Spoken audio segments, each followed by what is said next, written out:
Bonjour tout le monde, dans cette capsule, on va regarder comment gérer les secrets avec les variables d'environnement dans Kubernetes. Donc pour travailler avec les variables d'environnement, qui vont être habituellement des clés privées, on ne peut pas directement déployer ça dans les images, dans les conteneurs, parce que c'est des secrets qui sont habituellement reliés à des comptes qui sont monnayables, donc on veut éviter de laisser nos clés privées un peu partout quand on va déposer ça, mettons, sur des dépôts publics comme sur GitHub. On va regarder deux mécanismes de Kubernetes qui me permettent de gérer soit ces secrets-là en tant que variable d'environnement ou soit des fichiers de configuration qui peuvent être gérés au niveau de Kubernetes avec les config maps. Donc, on va commencer avec les secrets. Donc, habituellement, les secrets, c'est géré à travers des variables d'environnement qu'on ajoute durant l'exécution de notre application et ça nous permet de cacher l'information d'un dépôt directement dans un fichier texte à l'intérieur de notre programme. Donc, pour faire le test de ça, on va utiliser une application qui utilise un API d'un site qui s'appelle Pixelbay. Donc, Pixelbay, c'est un site qui nous permet d'aller chercher des images. Donc, je me suis créé un compte gratuit, vous pouvez faire de même. Puis, à l'intérieur du lien de la documentation, il va y avoir un numéro d'API. Donc ici, vous pouvez le voir, il est passé en vert, mais je l'ai passé vite parce que, encore une fois, le principe, c'est que c'est supposé être privé, c'est directement relié à mon compte. S'il y a quelqu'un qui en abuse, ça revient sur moi. Donc, j'ai ce numéro-là que je veux utiliser dans mon application. Fait que j'ai directement une application, on va aller la regarder ensemble. Puis cette application-là, si on la regarde, donc c'est un déploiement comme on connaît d'habitude avec un nom, un sélecteur, mais à l'intérieur, on va avoir une nouvelle information qui est des variables d'environnement qui va venir d'un secret. OK? Puis le nom du secret, il faut qu'il s'appelle Pixabay API Key. Donc, nous, ce qu'on sait derrière ça, c'est que l'application s'attend à avoir une valeur qui s'appelle API Key tout seul. Donc, si on s'en va voir notre déploiement en cours, on va voir, ici, il va falloir le déployer en premier. Ça.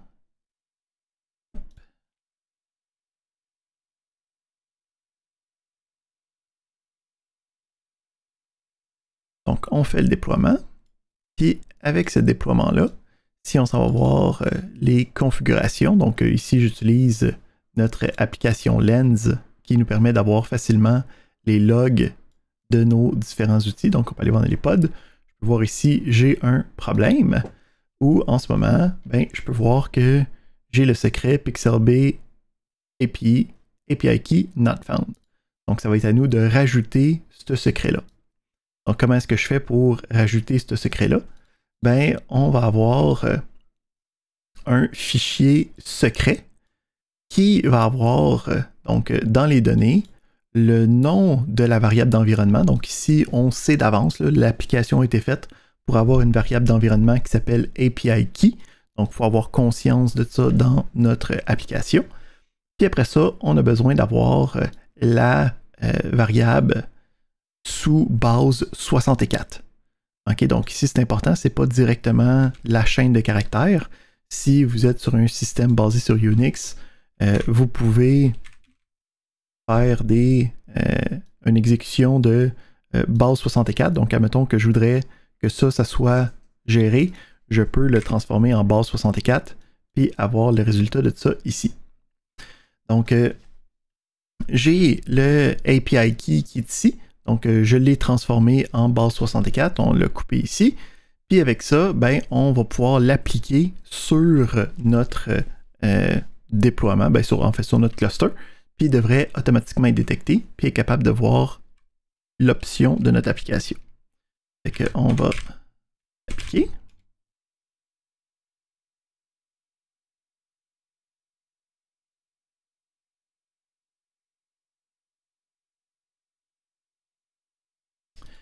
Donc, à ce point-là, si je retourne voir dans mon application, je peux premièrement voir dans les séries de secrets, hein, je peux le faire aussi avec kubectl get secret. Je peux voir ici que j'ai le API key qui est disponible. Et avec le pod, je peux voir que le pod est maintenant content, il est maintenant running. Puis si je m'en vais voir, j'ai mon service ici, puis j'ai un ingress qui me dit que je vais aller, si je m'en vais sur mon localhost, directement aller à cette image-là. Fait que je peux tester mon application.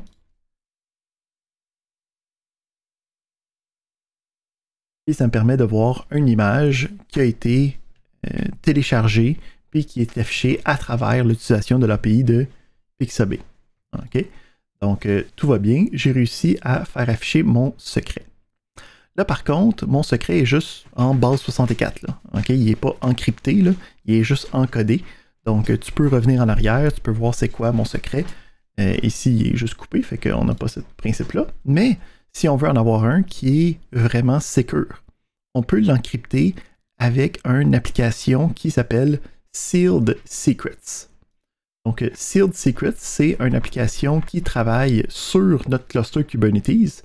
Donc, c'est ce qu'on appelle un contrôleur qui va rouler derrière puis qui va nous permettre de rajouter des fonctionnalités qui ne sont pas habituellement disponibles dans Kubernetes. Donc ici, ça va nous rajouter la possibilité d'avoir des secrets qui sont encryptés. Donc comment est-ce que ça fonctionne? On va avoir deux parties à cette application-là. Donc il va y avoir une partie cluster side, okay? Donc le contrôleur.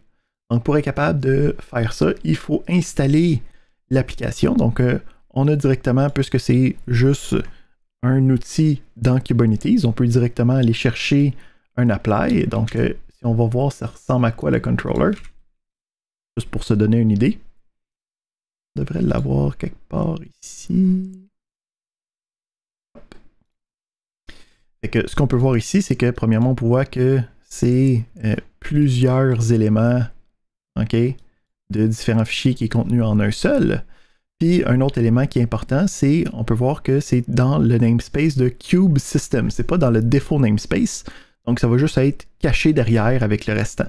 Donc lui installe un paquet d'applications qui vont travailler ensemble pour être capable de gérer notre nouvelle possibilité de configuration. Comment je fais pour l'utiliser par la suite? Donc on avait deux parties, donc il nous faut un client-side controller, puis il nous faut un client-side utility.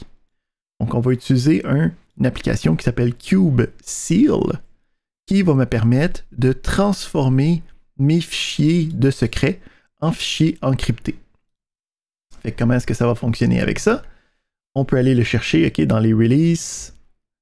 On peut aller le chercher directement avec notre outil de gestion préféré, mais il y a aussi un EXE que tu peux utiliser manuellement sur ton ordinateur Windows. Donc, une fois que j'ai KubeSeal de prête, la commande veut avoir, OK, va recevoir, on va tout de suite voir ce que ça donne là au bord, là. Donc, KubeSeal reçoit, bon, on dit que c'est en fichier YAML parce que lui, par défaut, c'est en JSON, fait qu'on dit c'est en YAML qu'on veut ça. On lui fournit le fichier initial, puis lui nous retourne le fichier, OK, encrypté. Fait que le fichier encrypté, on voit ici qu'il y a, OK, donc quand j'exécute ça, ça me génère ce fichier-là ici. Donc, j'avais déjà fait préalablement. Puis, on peut voir qu'on a ici quelque chose d'encrypté. Puis, cette information-là, OK, elle peut être publique. Parce que quand j'ai installé Sealed Secret sur mon cluster, ça l'a fait une clé d'encryption privée. Puis, ça utilise la version publique pour être capable de faire cet élément-là. Donc, cette valeur-là peut être publiée, mais elle va seulement marcher sur mon cluster ou sur un cluster qui a eu la même configuration initiale. Donc, on est maintenant capable de détruire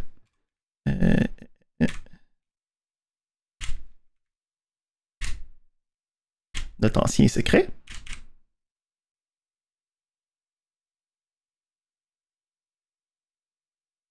Et on va pouvoir appliquer notre secret encrypté. Si on regarde de ce côté-là, on peut voir qu'on a encore le même secret qui est derrière, mais cette fois-ci, il a été géré avec un sealed secret. Donc, qu'est-ce qui est intéressant, c'est que ce fichier-là n'a pas la même information directement que lui. Mais dans mon cluster, ça devient la même information. Si je regarde ici, je peux voir ma clé d'API. Okay?